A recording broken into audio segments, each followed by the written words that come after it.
Hey friends, I am coming at you to talk about fitness as it relates to our physical resilience today. So we are going to do it right now while I'm in the mode. I go on walks every single day with my dog, rain or shine, and that is awesome. Walking is great. There are so many wonderful benefits to walking, but I am now realizing that may not be enough for me as I'm getting older. So let's talk about ways that I can incorporate and that you can incorporate some fitness for resilience, challenging your body into your everyday routine. So yeah, I have a blue tick coonhound. I think I'll pop a picture up for that because he's awesome. He's a great dog, and every single day, 2 times a day, in the morning and in the evening, and he will not let us forget to go on those walks. And I have off and on, I've been wildly inconsistent with doing other things beyond just walking. And I would say if you are not walking and not doing anything, if you just get up and start doing a daily walk, that is awesome. That's going to have huge impact and benefits on your health. So that is, I'm not saying walking is no good. Walking is amazing exercise, and we need to be doing that for sure. But as we get older, if we're not maintaining and doing a lot of physical things to keep up our physical strength, our core strength, we lose it. And I know because I get in a routine and I'm doing the fitness and I'm getting nice and toned and looking good and feeling good. And then usually I get into that over summer, and then in the winter hits, and that's when I fall off. And then when we get back around to spring and summer, I'm realizing as I get older, I can lose that ground really fast. So I need to be a little bit more intentional about maintaining that and doing things in my weeks, we'll say, to challenge my body for fitness and for resilience. So I need to kind of think about that in ways that something that works really well for me is this concept called tiny habits. Something that I'm already doing, like I get up every morning and I feed the dog, and then what in order to make sure the dishes that we had cleaned the night before don't just keep sitting there and sitting there and sitting there, I thought, oh, I should, once I feed the dog, then go put those dishes away. So that's a stacking. It's called habit stacking. You have one thing you're doing. Funny how the dog dictates so many of my routines. Feed the dog, put the dishes away. Okay, another thing we do is brush our teeth. So you can brush your teeth and then maybe do some squats while you're brushing your teeth, things like that. So that is one place to start, because it can feel overwhelming to think, oh, I need to start working out, but everything is so busy, it's so crazy, I don't have it in my budget to go to the gym. But you're getting up and you're doing things every day. How can we incorporate that into what we're already doing? So that's what I got my notes here. I'm thinking about.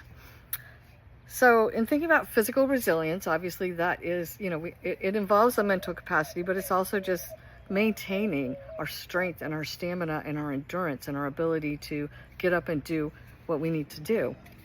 And having, being fit and in shape is a big part of that.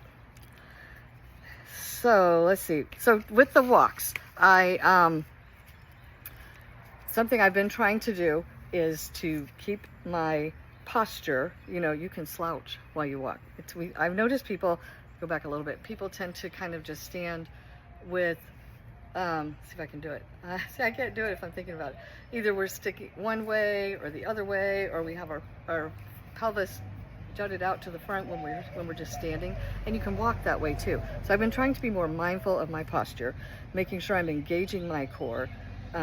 As from Pilates, I've learned, like pulling your navel, belly button, whatever you want to call it, so towards your spine, things like that.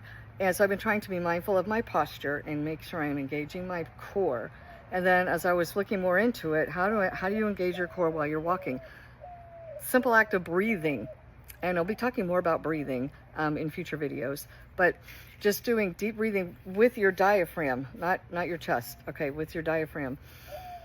Just doing deep breathing while you're walking engages your core, because your diaphragm is part of your core, so that ends up engaging your whole core. And then if you're walking, swinging, I'm standing next to my garden box here, swinging your arms, that also engages your core.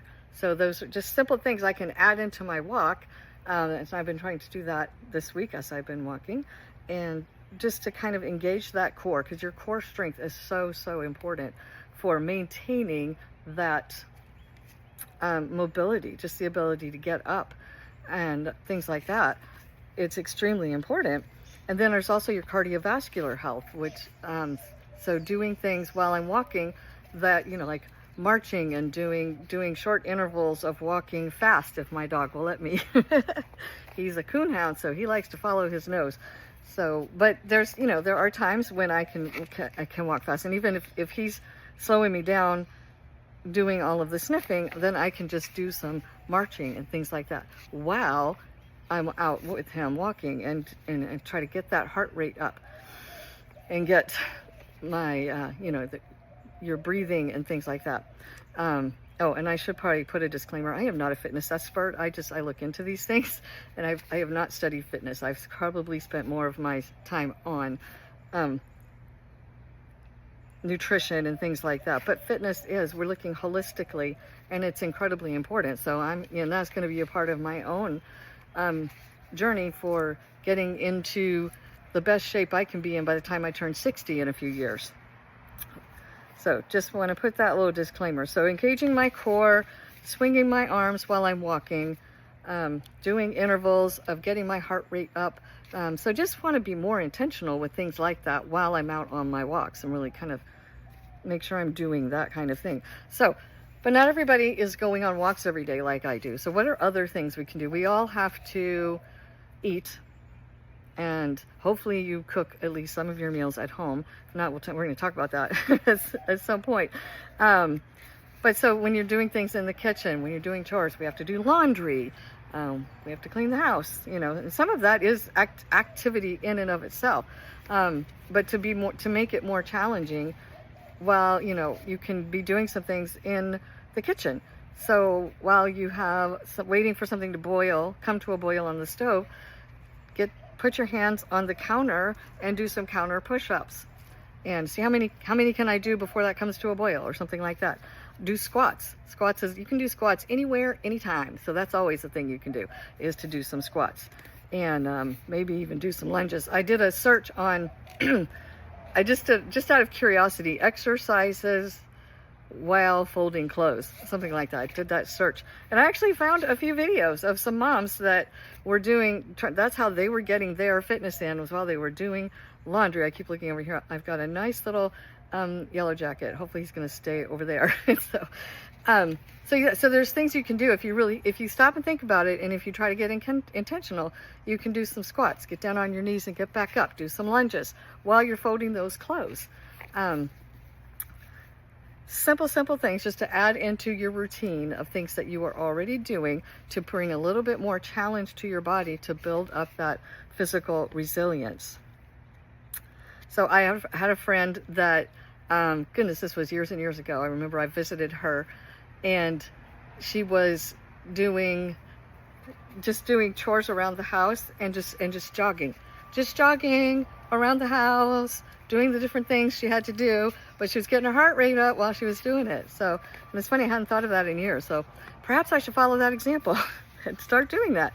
So those little things like that, when it feels overwhelming to think about adding fitness into your life, start thinking about those little tiny habits that you can add to what you're already doing, to bring some of that challenge to your body, to get your heart rate up, and to build and keep your muscles strong, as strong as you are able to be.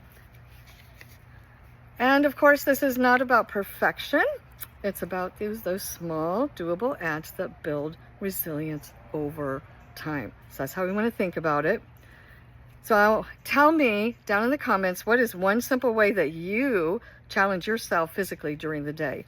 And if you're not doing that, what's an idea that you have?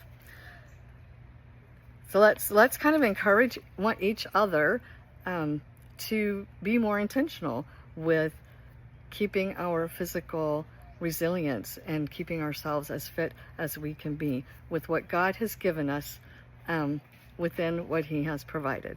So look forward to hearing from you. You guys have a great rest of the day, and I'll see you on the next video.